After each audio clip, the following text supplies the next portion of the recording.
The Honourable House Leader for the New Democratic Party. Mr. Speaker, my question is for the Minister of Business. We know that the fallout from the climate crisis will have wide and far-reaching impacts on both our environment and our economy if the opportunity is not seized to get ahead of the crisis. For example, we know that the agricultural industry, the fishery, and the wine industry together represent over $1 billion of economic activity. They are all threatened by droughts, floods, changing weather patterns, warming ocean temperatures, and extreme weather events, some of which we heard about from our colleagues yesterday. Can the minister please describe what analysis his department has done on the number of jobs that are at risk due to climate change? The Honourable Minister of Business. Thank you, Mr. Speaker, and I thank the member for the question.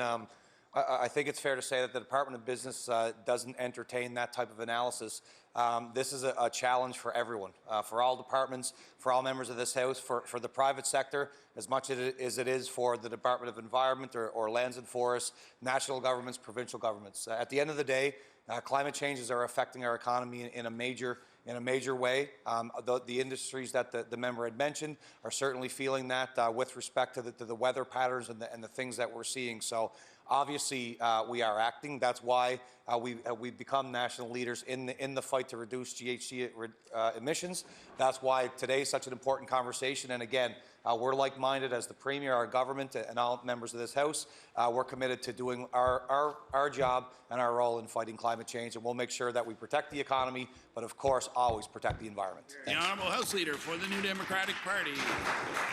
With all due respect, Mr. Speaker, the Department of Business should be taking a leadership role in this file.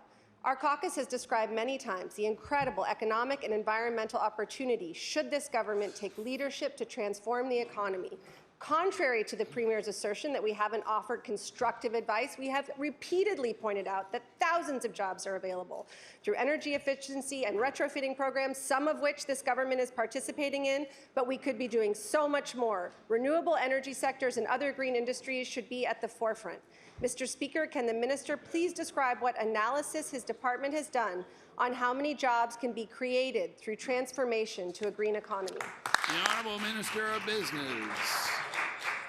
Mr. Speaker, thank the member for the question. That's exactly what we're doing, and that's what we'll continue to do. There's no doubt about it. It's no secret to the private sector, those traditional industries that were responsible for CO2 emissions, those who are participating in fossil fuels, and those who have a large negative environmental footprint. The Department of Lands and Forests, the Department of Energy, the ministers have laid out, quite frankly, that that economy it's not emerging, it's not on the horizon, it's here.